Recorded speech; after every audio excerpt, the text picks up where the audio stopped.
Thetis lake monster is a reptilian creature spotted in 1972 near Thetis Lake, or Thetis Lake, which is located outside of Victoria, British Columbia, Canada. On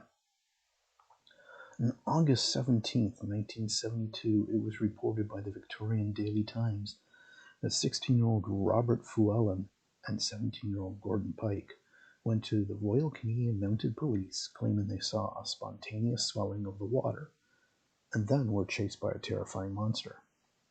The RCMP launched a manhunt for this creature, saying of the two boys, "The boys seem sincere, and until we determine otherwise, we have no alternative but to continue our investigation." Llewellyn Pike described the creature that chased them as looking something like Gilman from the 1954 movie The Creature from the Black Lagoon. They said it was roughly triangular in shape, 5 feet tall and 5 feet across the base. They also claimed to have been attacked, as one had been slashed across the hand with the creature's 3 webbed fingers, which it had, in addition to its 3 webbed toes, barbed fins on its skull, arms, and legs. The second sighting, 4 days after the initial sighting, 14-year-old Russell Van Nice and 12-year-old Mike Gold claimed to see the same creature but on the other side of the lake from the original sighting. The boys said to their encounter, "It came out of the water and looked around, then went back into the water. We ran. Its body was silver and shaped like an ordinary body, but like a human being body, but it had a monster face, and it was scaly with a point sticking out of its head, and great big ears and horrifying eyes." The Royal Canadian Mounted Police eventually closed their investigation of the Thetis Lake monster when a man called in claiming that his pet tegu lizard had escaped a year prior. It was officially assumed that this was the responsibility for the sightings, despite the explanation not making sense for a number of reasons. First off, the tegu lizard can't survive in Canadian winter. In addition, on the lizard's size, it can only grow up to about 4 feet, and its characteristics don't match the description given of the Thetis Lake monster. Now, Daniel Luxton, an editor for Junior Skeptic magazine, tracked down Van Nice and Gold, who admitted they made up their story for attention, after Gold was famous for being a habitual liar.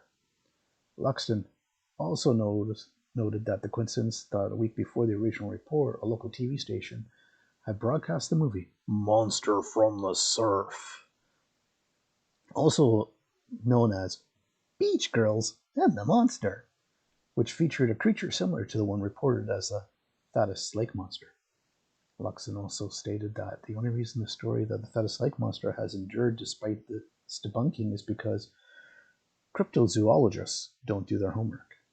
However, Llewellyn and Pike have not come forward to say the same, because Van Nice and Gold were the second pair of witnesses. It can't be outright said that the Thetis Lake Monster has been debunked based on Van Nice's word.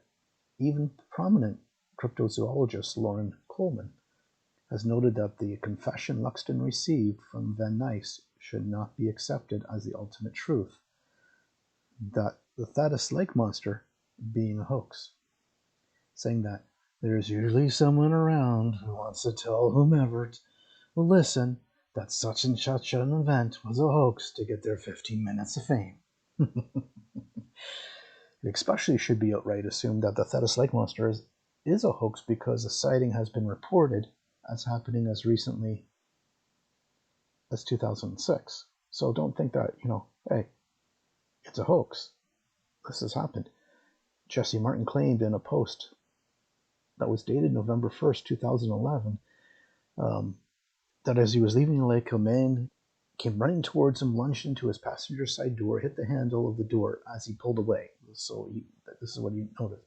Then when he got back to where he was staying, he decided to get out of the vehicle before going inside, take a look around the car to see where the man had struck him.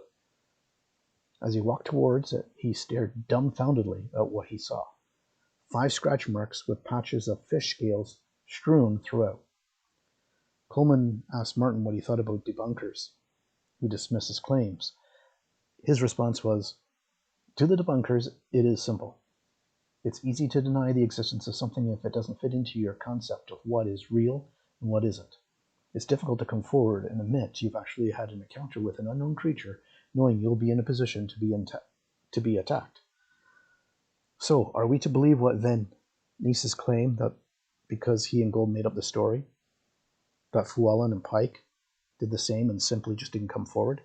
Or should we believe Martin's story that the Thetis monster from the lake is still in the lake today?